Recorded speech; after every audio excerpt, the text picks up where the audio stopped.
একের অঙ্ক দেখো, একটি জিনিস 364 টাকায় বিক্রি করলে 9% ক্ষতি হয়, 10% লাভে বিক্রি করলে বিক্রয় মূল্য কত হবে? অর্থাৎ আমাদের নতুন বিক্রয় মূল্য জানতে চাওয়া হয়েছে। আমরা এই অঙ্কটা খুব সহজ একটা সূত্রের মধ্যে দিয়ে করতে পারি। দেখো অ্যান্সার একেরটা, আমরা বিক্রয় মূল্য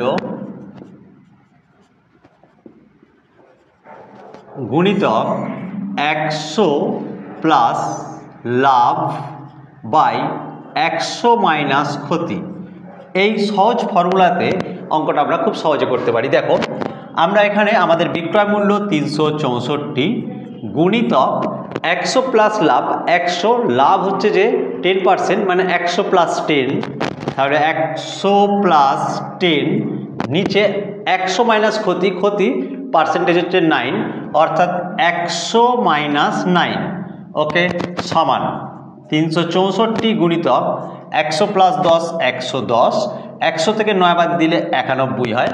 আমরা এবারে এটা গুণ করলেই পেয়ে যাব উত্তর হোক।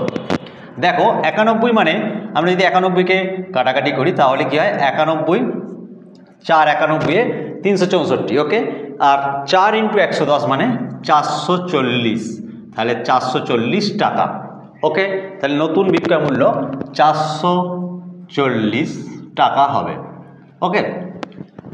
দ্বিতীয় অঙ্ক, ঠিক সময়ে ইলেকট্রিক বিল জমা দিলে 7.5% ছাড় পাওয়া যায়। একজন লোক 16 টাকা 50 পয়সা ছাড় পায়, তার ইলেকট্রিক বিলের পরিমাণ কত?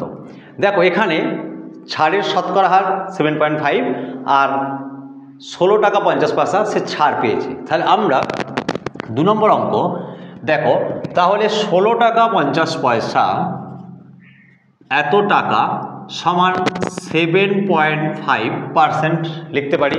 তাহলে আমাদের ছাড় সমান কত টাকা ছাড় পেয়েছে সেটা বসালাম। এবারে আমরা এই জাতীয় অঙ্কে যখন পরিমাণ আর অংশ সমান, তখন আমরা মোট যে ইলেকট্রিক বিল, এই যে মূল টাকাটায় যাব কিভাবে না, এক্ষেত্রে আমরা শুধু অংশ দিয়ে বাকিটাকে ভাগ করব, ঠিক আছে? তাহলেই আমরা একদম ইলেকট্রিক বিল অর্থাৎ মূল সংখ্যায় চলে যাব। দেখো অতএব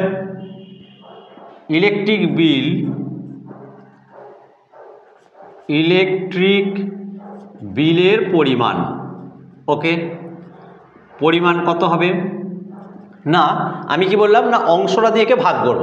তাহলে 16 টাকা 50 ভাজিত 7.5%, ওকে। তাহলে ভাগ করলে কি হয়, 16.50, তাহলে ভাজিত 7.5% মানে 100, তাহলে 16.50 ইন্টু 100 বাই 7.5, তাহলে 7 টাকা 50 পয়সা, মানে আমরা এখানে শূন্য লিখতে পারি, দশমিক ইজি তুলে দিতে পারি, দুটো শূন্যকে কেটে দিতে পারি, তাই তো হয়। 75 মানে আমরা 15 দিয়ে যদি কাটি, 3 5 15 75, আর 15 11 165, তাহলে ওপরে আমার হলো 11 ইন্টু 100 সমান 1100, আর নিচে 5। এবার ভাগ করি, ভাগ করলে কথা হয় 5 2 10, 1 11, 5 2 10 0, 220 টাকা। তাহলে ইলেকট্রিক বিলের পরিমাণ কত হলো, 220 টাকা, বোঝা গেল, 220 টাকা, ওকে। 3 নম্বর অঙ্ক দেখো, 10 টাকা হিসাবে 12 লিটার দুধের সাথে যে পরিমাণ জল মেশালে মিশ্রণটির দাম লিটারে 8 টাকা হয়, তার পরিমাণ কত? ব্যাপারটা কি না, 10 টাকা লিটার, এই হিসাবে 12 লিটার দুধের সাথে আমরা কতটা জল মেশাবো, যার ফলে ওই 10 টাকা হিসেবে 12 লিটার দুধ বিক্রি করে যে টাকাটা আসবে সেই টাকাটাই আসবে, অথচ লিটার প্রতি দামটা কমে গিয়ে 8 টাকা হয়ে যাবে। তাহলে আমি লিটার প্রতি 8 টাকা দামটাকে কমিয়ে 8 টাকায় আনবো, অথচ আমার আবার 120 টাকাই চাই, তাই তো। দেখো 10 টাকা হিসাবে 12 লিটার মানে 120 টাকাই চাই, তাহলে আমাকে নিশ্চয়ই জল মেশাতেই হবে। চলো জল মিশিয়ে দিই। আমরা কিন্তু অঙ্কটা একদম খুব সহজে দেখো কিভাবে করতে পারি না, 10 টাকা হিসেবে 12 লিটার দুধের দাম কত না, 10 ইন্টু 12 সমান 120 টাকা, তাই তো, 120 টাকা। এবারে 8 টাকা করে 120 টাকা পাবো, কত লিটার বিক্রি করতে হবে আমাকে? না 120 ভাজিত 8 সমান 15 লিটার, তাই তো? 15 লিটার, 8 20 15 120 অর্থাৎ 15 লিটার আমার দুধ বিক্রি করতে হবে। আছে তো আমার কাছে 12 লিটার, তাহলে আমি 15 লিটার কী করে পাবো? না 15 মাইনাস 12 সমান 3 লিটার জল মেশাবো, তাহলে 15 লিটার হবে। তাহলে তার পরিমাণ কত হবে? যে পরিমাণ জল মেশাবো না সে তার পরিমাণ হবে 3 লিটার। বোঝা গেল? এবারে পরবর্তী অঙ্ক, একটি জলপূর্ণ পাত্রের ওজন 9.5 কেজি, অর্ধ জলপূর্ণ পাত্রের ওজন 5.5 কেজি, শূন্য পাত্রের ওজন কত? দেখো জলপূর্ণ পাত্রের ওজন আর অর্ধ জলপূর্ণ পাত্রের ওজন আগে লিখি। একটা জলপূর্ণ পাত্রের ওজন, ধরো আমি এখানে 4 দাগের অঙ্কটা এখানে করি। দেখো জলপূর্ণ পাত্রের ওজন মানে কি আছে? তাতে পাত্র আছে, পাত্রের ওজন যোগ জলের ওজন, তাই তো? মিলে কত? না 9.5 9.5 কেজি, তাই তো? এবার বলছে অর্ধ জলপূর্ণ পাত্রের ওজন, অর্থাৎ তার মধ্যে কি আছে? পাত্রের ওজন আছে প্লাস অর্ধপূর্ণ জল, অর্ধপূর্ণ জল দুটো মিলিয়ে কত হচ্ছে? না 5.5, তাই তো কেজি। তাহলে পাত্রের ওজন, অর্ধ জলপূর্ণ পাত্রের ওজন, এবার অর্ধ জলপূর্ণ পাত্রের ওজন কত হবে? না অর্ধপূর্ণ